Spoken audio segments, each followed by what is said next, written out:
Hello student, आज इस video के द्वारा हम जगत कवक का वर्गीकरण और उसके लक्षण क्या है इसके बारे में जानेंगे।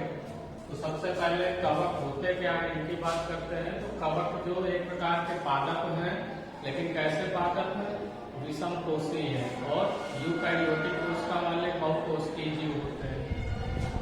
अब अगर इनके वर्गीकरण की बात की जाए तो कवक जो जगत है, तो विटेकर ने सभी जीवों को 5 जगतों में डिवाइड किया था। तो जितने भी विषम कोषीय यूकैरियोटिक बहुकोशिकीय जीव होते हैं उन्हें उन्होंने कवक जगत में स्थान दिया। तो कवक जगत को फिर मार्टिन ने 3 उप विभागों यानी सब डिवीजन में डिवाइड किया। कौन कौन से? साइजोमाइसीड्स, मिक्सोमाइसीड्स और यूमाइसीड्स।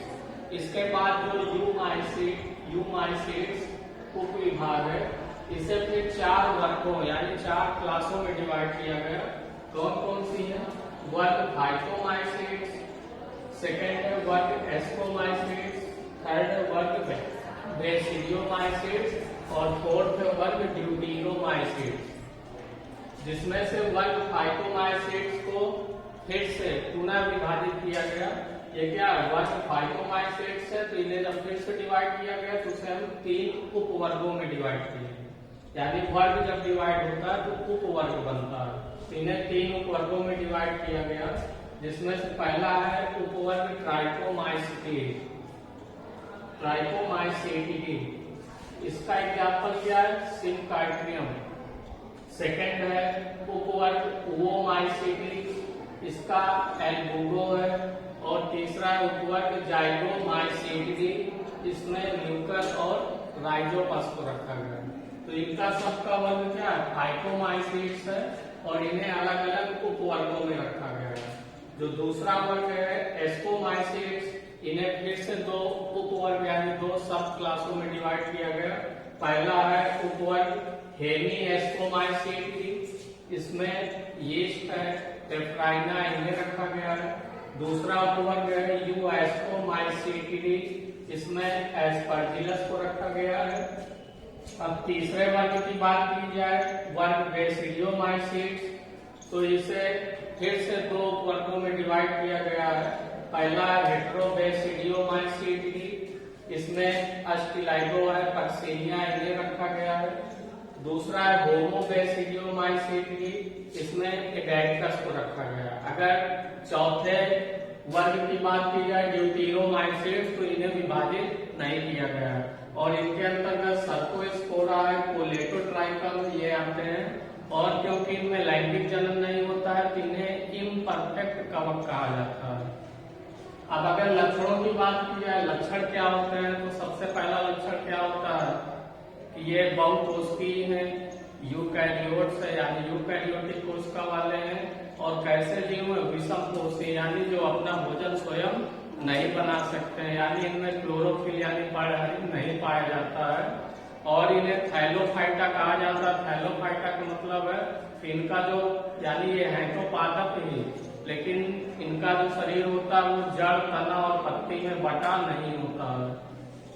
तो ये कैसे विषम कोषीय है? विषम कोषीय का मतलब अपना भोजन स्वयं से नहीं बना सकते हैं, दूसरों पर आश्रित रहते हैं। यूकैरियोट्स है यानी इनमें जो कोशिका पाई जाती है वो यूकैरियोटिक कोशिका पाई जाती है और ये कार्बनिक पदार्थों का अवशोषण करते हैं।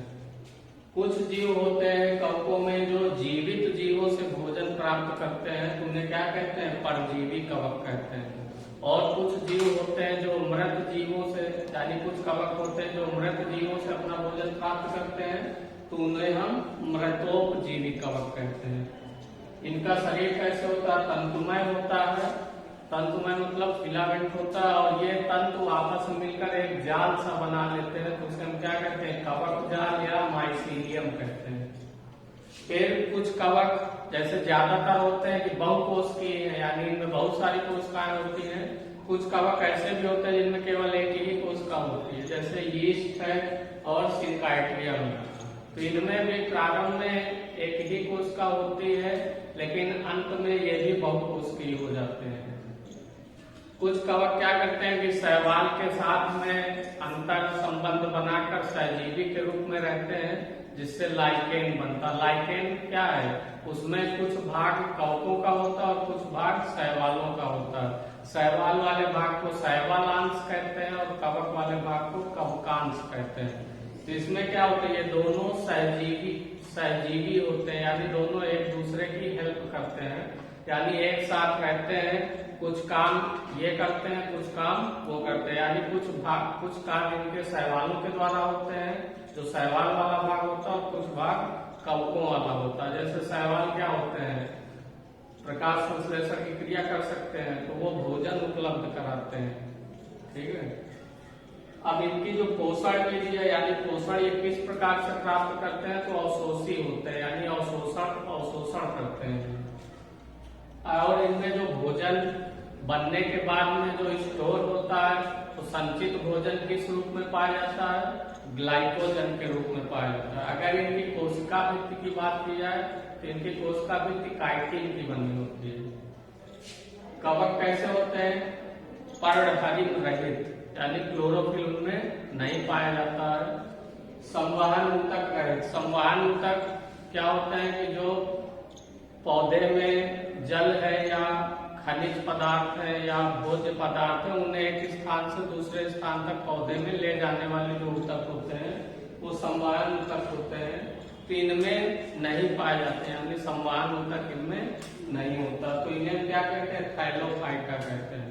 थैलोफाइटा का मतलब क्या होता है कि इनका जो पौधा होता है वो जड़, तना और पत्ती में बटा नहीं होता, यानी एक तरह से मान लो कि इनमें स्पष्ट जड़, तना या पत्ती नहीं होती है।